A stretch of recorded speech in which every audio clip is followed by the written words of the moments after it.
Bienvenue sur Africa 24 dans cette nouvelle édition du QG News. Voici les titres de l'actualité. Visite du président centrafricain Faustin Archange Touadéra au Cameroun. L'actuel président de la CEMAC était en déplacement à Yaoundé le 29 avril où il a échangé avec son homologue camerounais Paul Biya. Les deux dirigeants ont planché sur des dossiers relatifs à la sous-région. Le bilan du 6e Forum international de Victoria au Sénégal, un rendez-vous qui a cette année mis l'accent sur le statut des femmes à l'ère du numérique. Depuis la présentation au Cameroun de l'équipe Sawa Football Club de Bonendalé, pour l'occasion, une cérémonie s'est tenue à Yaoundé en présence des autorités traditionnelles. Les détails à suivre dans ce journal. Mais tout d'abord, le prolongement de la trêve au Soudan. Les deux parties en conflit ont annoncé le 30 avril la prolongation pour une durée de 72 heures du cessez-le-feu alors qu'il était sur le point d'expirer. Entrée en vigueur le 24 avril dernier à minuit, cette trêve conclue sous l'égide des États-Unis et de l'Arabie Saoudite n'a globalement pas été respectée sur le terrain. Ce dimanche, Khartoum, la capitale, s'est une nouvelle fois réveillée au son des coups de feu. Depuis le 15 avril, des violences meurtrières opposent l'armée dirigée par le général Abdel Fattah al-Burhan aux forces de soutien rapide du général Mohamed Hamdan Daglo. Des violences qui ont fait plus de 500 morts et plus de 4000 blessés. Dans l'actualité également, la colère de la société civile après le drame de Karma au Burkina Faso. Lors d'une conférence de presse donnée le 29 avril, le porte-parole des victimes, Daouda Belem, a dénoncé la réaction des autorités. Selon lui, le communiqué publié par le gouvernement après l'attaque frisait l'indifférence et semait, je cite, la confusion quant à la responsabilité des forces de défense et de sécurité sur ce massacre. Rappelons que cet assaut a été perpétré le 20 avril dans ce village situé dans la province du Yatenga au nord. Plus de 150 personnes ont été tuées. Le procureur du tribunal de grande instance de Waïgouya, Lamine Kabori, avait déclaré que les victimes, je cite, auraient été tuées par des personnes arborant des tenues des forces armées nationales. Depuis, une enquête a été ouverte. La Centrafrique et le Cameroun renforcent leur coopération bilatérale. C'est dans cette optique que le président centrafricain Faustin Archange Touadéra s'est rendu à Yaoundé le 29 avril à l'invitation de son homologue camerounais Paul Biya. Une visite de travail et d'amitié centrée entre autres sur la sécurité à la frontière entre les deux États. Ce déplacement intervient plus d'un mois après le sommet de la CEMAC, marqué notamment par l'arrivée du dirigeant centrafricain à la tête de l'organisation sous-régionale, Séverin Ndoukou. Le président de la République centrafricaine et président en exercice de la CEMAC, Faustin Archange Touadéra, s'est entretenu 2 heures durant avec son homologue camerounais, le président Paul Biya, le 29 avril 2023 à Yaoundé. Une rencontre qui intervient un mois seulement après le sommet des chefs d'État de la CEMAC qui s'est tenu les 17 et 18 mars 2023 à Yaoundé et au terme duquel le président Touadéra avait pris la tête de l'institution sous-régionale à la fin du mandat du président Paul Biya. Les deux chefs d'État entretiennent d'excellentes relations. Il me semble que la visite du chef de l'État centrafricain, un mois seulement après la tenue du sommet de la CEMAC à Yaoundé, peut s'inscrire dans le cadre du prolongement de la coopération multilatérale et du renforcement de la coopération bilatérale entre les deux pays. Depuis le 17 mars dernier, c'est la Centrafrique qui préside désormais aux destinées de la CEMAC, une sous-région complexe et agité par des conflits internes et la lutte contre la secte islamiste Boko Haram. Le Cameroun et la Centrafrique sont deux pays frontaliers qui partagent quelques défis communs, notamment au niveau humanitaire, avec un flux de déplacement de population de la RCA en sol camerounais, mais aussi au niveau sécuritaire, avec des incursions de rebelles provenant de la RCA à l'est du Cameroun. L'un des défis urgents qui mine le développement de la RCA est celui de la crise sécuritaire. Le Cameroun participe à la restauration de la sécurité en RCA à travers les contingents de la MINUSCA, la mission des Nations Unies pour la stabilisation de la Centrafrique, auquel le pays alloue régulièrement du personnel militaire et des unités de police. Cette visite me semble donc douée de bon sens et politiquement riche pour la Centrafrique dans une dynamique ascendante dans ses options de développement. Étant donné l'expérience du président Paul Biya dans la modération et la subtilité avec laquelle il a toujours su traiter la coopération avec ses voisins. Le chef d'État Faustin Archange Touadéra, dans le cadre de son mandat à la présidence de la CEMAC, a parmi ses missions l'accélération de la mise en œuvre des objectifs de l'organisation, notamment la libre circulation des personnes et des biens et le développement économique par la coopération sous-régionale. Retour sur la 6e édition du Forum international de Victoria qui s'est déroulé à Dakar du 24 au 30 avril. Un rendez-vous placé sous le thème Innovation et technologie à l'ère du numérique pour parvenir à l'égalité des genres. Les participants ont notamment mis l'accent sur l'importance de l'alphabétisation numérique des femmes vivant en milieu rural. Reportage de notre correspondant, cher Omar Kamara. Les pouvoirs publics africains s'efforcent de lever les disparités entre les sexes pour permettre aux femmes de bénéficier des mêmes droits que les hommes et impulser ainsi le développement par la participation de tous. C'est ainsi l'objectif du Forum international de Victoria, dont la 6e édition s'est tenue en terre sénégalaise du 24 au 30 avril. Cette année, les participants ont discuté du statut des femmes dans la réalisation de l'égalité des sexes sous le thème de l'innovation et de la technologie à l'ère du numérique. Le thème universel qui est un monde digital, inclusif pour parvenir à l'égalité des chances, c'est une sorte de reconnaissance des Nations Unies à l'égard des femmes qui contribuent à la promotion des innovations, des technologies à travers le monde. Ce qui reste un très bon point. Mais vous savez bien entendu que le défi reste important au niveau des femmes rurales ou même au niveau des femmes urbaines, d'où la nécessité d'informer et de poursuivre des formations sur le numérique. Cette rencontre a permis aux femmes leaders à travers le continent d'échanger sur la place des femmes dans le numérique. En tant que femmes leaders, nous sommes souvent projetées à nos différents postes avec certaines aptitudes et attitudes peut-être qui nous permettent pas souvent de réussir. Donc s'arrêter par moment, apprendre, comprendre les bases et les fondements tels que le leadership, le management, l'organisation, la performance sont des éléments très importants qui nous permettent en tant que femmes leaders, quelles que soient les organisations auxquelles nous appartenons, associations, organisations publiques, entreprises, de pouvoir performer. Selon la sénatrice ivoirienne Marie-Irène Richemont-Aoua, la Côte d'Ivoire a abordé très tôt les questions de genre en lançant un projet d'alphabétisation des femmes avec un volet numérique pour répondre aux préoccupations des femmes en milieu rural. Il est heureux que plusieurs gouvernements, en tout cas en Côte d'Ivoire, le gouvernement sous la houlette de son Excellence, M. Alassane Ouattara, a pris des mesures de telle sorte que les femmes dans les zones rurales apprennent à lire, à calculer. Elles apprennent à écrire dans leur langue maternelle avec des smartphones, un programme qui leur permet de vendre, de promouvoir leurs produits.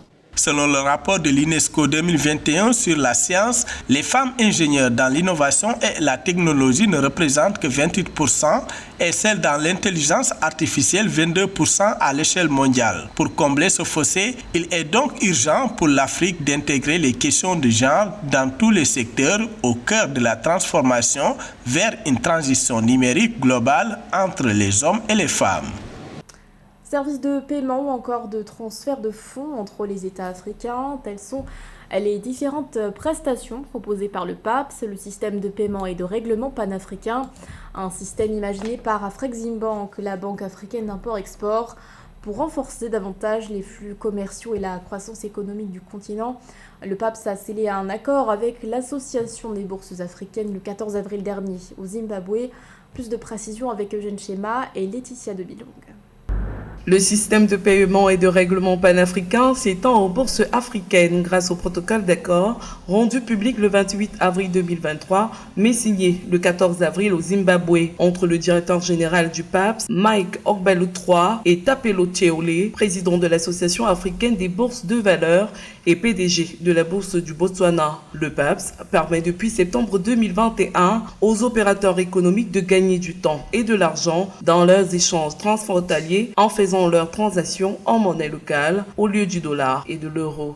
La collaboration avec l'ASEAC a été la première organisation à mettre en place l'AELP avec comme objectif central le commerce transfrontalier de titres constitue une étape importante vers le déploiement du système de paiement et de règlement panafricain sur l'ensemble du continent. Notre tâche immédiate est de créer une équipe de travail constituée des représentants du PAPS et de l'ASEA afin d'identifier les moyens de faciliter le transfert de fonds entre rejoindre les bourses africaines membres de l'ASEA. À cette fin, j'aimerais inviter les acteurs des marchés de capitaux concernés à se joindre à nous dans cette entreprise novatrice pour les entreprises et les communautés d'investissement africaines. Ce partenariat entre l'ASEA et le PAPS est un prolongement du projet d'interconnexion des bourses africaines, dont le lancement de la première phase ciblant 7 places boursières couvrant 14 pays africains avait eu lieu en décembre 2022. Il connectera les marchés des capitaux africains en permettant également aux acteurs des places boursières de réaliser des gains en délaissant le dollar ou l'euro pour des monnaies locales dans le commerce transfrontalier des titres. But when I want to transfer funds Quand je veux transférer des fonds de Gisenyi au Rwanda à Goma en RDC, je dois passer par une banque correspondante à New York. 4 jours, 65 millions de dollars par exemple, se retrouvent ailleurs. En 2019, l'Afrique a géré via Suite 20,5 milliards de dollars de transactions. Nous avons une plateforme alternative. Nous avons introduit avec la vision de mon frère aîné, le professeur Orama, mon autre frère aîné, le docteur Adesina, nous avons introduit des outils pratiques pour permettre le commerce. 42 devises en Afrique, 5 milliards de dollars comme coût de la convertibilité des devises, le coût du commerce. Nous avons développé le système panafricain de paiement et de règlement pour permettre le commerce en monnaie locale. Infrastructure de paiement panafricaine, le PAPS a été mis en place par le secrétaire de la zone de libre-échange continentale africaine et la Banque africaine d'import-export pour faciliter les transactions intra-africaines et apporter une contribution importante à la matérialisation du projet du marché unique. Le partenariat avec l'ASEA vise aussi le déploiement du PAPS dans les pays membres de l'association, qui compte 9 bourses et une capitalisation boursière combinée à 1500 milliards de dollars. La Confédération africaine de surf s'est récemment dotée d'un nouveau président. Il s'agit du Sénégalais El Hadji Oumar Seye, élu le 23 avril dernier. Il succède au Marocain Mohamed Kadmiri. Son projet, installer la discipline à l'école, aussi bien chez les filles que chez les garçons. Les détails avec Paul-Marcel Mayeki.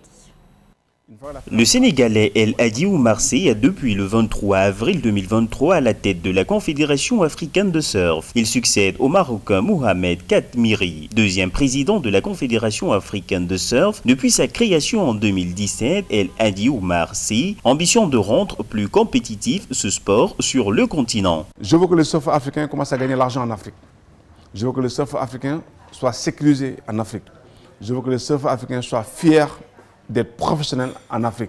Sur le continent, le surf est notamment développé en Afrique du Sud, au Maroc, au Libéria, au Sénégal ou encore à Sao Tomé et Principe. Pour inciter davantage de personnes à la pratique de sport nautique, le nouveau président de la Confédération africaine de surf ambitionne de mettre un accent particulier sur la formation des jeunes, des femmes et des techniciens. Je veux que tous les techniciens africains qui ont le niveau aient leur diplôme ISA, ASC, pour pouvoir coacher, encadrer en Afrique. Si on a mis ces mécanismes en place aujourd'hui, on parlait sur notre projet phare, qui est la formation-développement. Détecter les nouvelles talents, les former et développer le surf africain. Comme ça. Pour le faire aujourd'hui, c'est en collaboration avec les autorités africaines, les présidents des fédérations, pour insérer le surf à l'école. Une fois qu'on a réussi ça aujourd'hui, ça veut dire qu'aujourd'hui, on peut créer des pôles sport-études. Avec ses 30 500 km de côtes arrosées par 3 océans et plusieurs mers, l'Afrique est une destination idoine pour la pratique des sports nautiques. Pour le nouvel exécutif de la Confédération africaine de surf, ce sport pourrait contribuer davantage au développement du continent. À travers le surf, on peut développer beaucoup de choses dans ce pays. C'est vrai que j'entends aujourd'hui, nos autorités sont en train de mettre un politique sportif. Mais le surf est un des rares sports pour vendre cette destination au Sénégal. On peut vraiment développer ce pays à travers le surf. Parce que le tourisme du surf est très très puissant. Né en 1977 à Ngor, El Hadji Oumar Seye est l'un des pionniers du surf au Sénégal. Il a signé son premier contrat professionnel en 1995. Après 25 ans de carrière, il s'est lancé dans le milieu du business comme opérateur économique, vice-président de la Fédération sénégalaise de surf, manager général de la World Surf League en Afrique de l'Ouest. El Hadji Oumar Seye est également l'entraîneur de l'équipe nationale sénégalaise de surf. Nous nous envolons à présent pour le Cameroun où s'est tenue une cérémonie de présentation de l'équipe Sawa Football Club de Bonendalé. Un événement qui s'est tenu à Douala en présence des autorités traditionnelles. La création de cette équipe s'inscrit dans le cadre d'un projet communautaire initié par l'investisseur camerounais Yves Bolanga. Reportage de notre correspondant Narcisse Kouma. La cérémonie de présentation de l'équipe Sawa Football Club de Bonendalé a eu lieu le 27 avril 2023 à Douala, la capitale économique du Cameroun. Une rencontre qui avait pour but de célébrer les joueurs et leur expliquer la profondeur du projet sportif communautaire, de transmettre aux joueurs et aux joueuses les valeurs de respect, de solidarité, de fair play et les règles de vie en groupe telles que la ponctualité, l'assiduité et la politesse. Le projet Sawa Football Club n'est pas nécessairement une contribution au sport. Les Américains appellent ça un give back to the community. C'est juste un désir de rendre à la communauté ce que la communauté nous a donné. Dans le cadre sportif, l'objectif du club est de faire connaître sa structure et ses activités, de continuer à donner du choix en termes de diversité de catégories et d'éducateurs de qualité ayant pour but la formation physique et morale des joueurs. Les interventions sur le pupitre de Roger Mila et de Joseph-Antoine Bell, deux des trois anciens lions indomptables présents, ont égayé les joueurs et supporters. Le staff administratif, les joueurs et encadreurs de Sawa FC de Douala ont reçu la bénédiction des ancêtres Sawa pour la bonne évolution du club. Les responsables ont eu droit à tout, à l'eau du cœur de l'estuaire, à une graisse spéciale qui émane du lion. Et cette graisse a été, disons, posée dans la paume de chacune des mains de chacun des joueurs et des responsables avec une dent de lion. Pour rappel, Sawa Football Club de Bonendalé, du président Yves Bolanga, a été créé en 2022 et est engagé depuis 2023 en championnat régional dans le département du Nkam, un des départements que compte la région du littoral au Cameroun. Cette saison, le club a un effectif de 55 joueurs, toutes catégories, féminines, masculines et jeunes, encadrés par une dizaine de techniciens. Ce journal a été réalisé par l'ensemble de la rédaction. Merci de votre fidélité. L'actualité continue sur Africa 24.